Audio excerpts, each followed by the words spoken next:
No, slick back. That's what I said. Slick back. No, nigga, I'm a pimp named Slick Back. Pimp named Slick Back. Pimp named Slick back.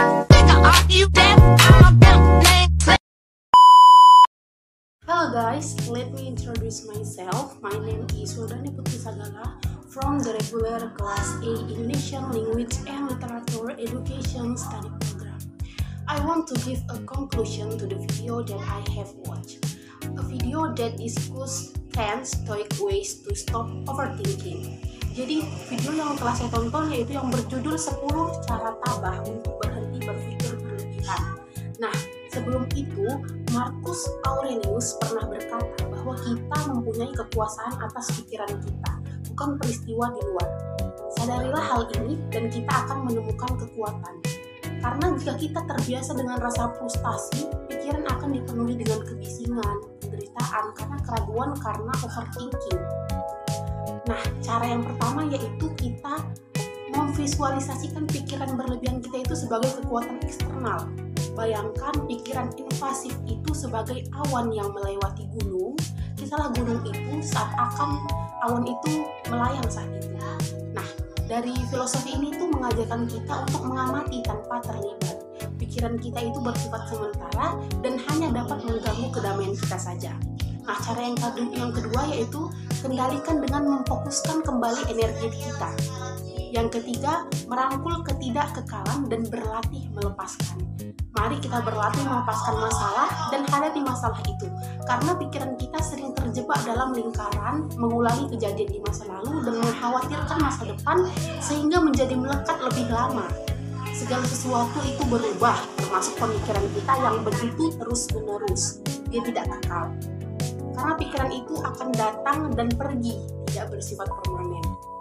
Nah, cara yang keempat yaitu menciptakan masa-masa kekhawatiran yang berani untuk memprioritaskan ketenangan pikiran kita daripada mengalah pada kekhawatiran karena takut terlihat puas. Kita bisa menyelami kekhawatiran kita dengan cermat, memahami permasalahannya, bahkan mencatat apa yang sebenarnya dikhawatirkan. Nah, cara yang kelima yaitu memecahkan pikiran-pikiran yang berlebihan. Kita dapat membaginya menjadi bagian-bagian yang lebih kecil dan mudah ditangani. Kita tidak bisa mengambil semua langkah. Bertindak hanya selangkah mungkin nampak sepele, tetapi merupakan penawar yang ampuh untuk overthinking. Kita dapat mengalihkan energi dari rasa khawatir ke tindakan. Nah, cara yang keenam yaitu menggeser perspektif kita terhadap rasa syukur. Sebisa mungkin Nietzsche pernah berkata kebahagiaan sejati adalah menikmati masa kini tanpa cemas ketergantungan pada masa depan.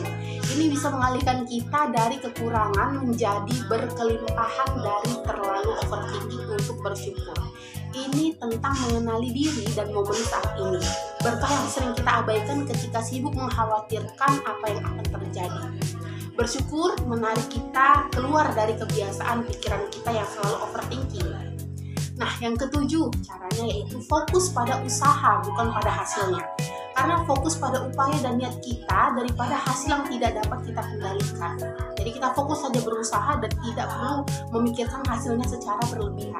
Nah, cara yang ke-8, praktik ketidaknyamanan yang sengaja kita dapat berlatih pikiran kita untuk mengalami ketidakpastian dan mengurangi overthinking.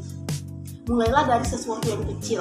Lakukan sesuatu yang mengganggu kenormalan kita, tetapi tidak menghakimi, misalnya tidur tanpa bantal. Jadi mengajarkan kita bahwa ketidaknyamanan tidak seseram yang kita pikirkan. Nah, cara yang ke-9 itu merefleksikan kefanaan hidup. Ini sering terjadi ketika kita terlalu memperhatikan detail-detail kecil dari kehidupan kita sehingga tidak melihat gambaran yang lebih besar. Nietzsche pernah menulis, kita tidak diberikan waktu yang singkat untuk hidup, tapi kita mempersingkatnya dan kita tidak berkecukupan tapi menyia-nyiakannya. Ini mendorong kita untuk merenungkan sifat singkat dari keberadaan kita. Nah, ada pun cara yang terakhir yaitu cara yang ke-10 yaitu mencari kebijaksanaan dari luar diri kita. Carilah orang-orang yang pendapatnya kita percayai dan hormati. Bisa jadi seseorang dari lingkaran kita dengan pengalaman untuk membantu kita berbagi pikiran kita dengan mereka. Misalnya kita berbagi masalah atau curhat kepada orang yang kita percaya dapat membantu menenangkan pikiran kita. Nah, itu 10 cara untuk membantu kita terlepas dari pikiran atau overthinking. Yang bisa saya simpulkan, lebih dan kurangnya mohon dimaafkan. Assalamualaikum warahmatullahi wabarakatuh. See you. You don't even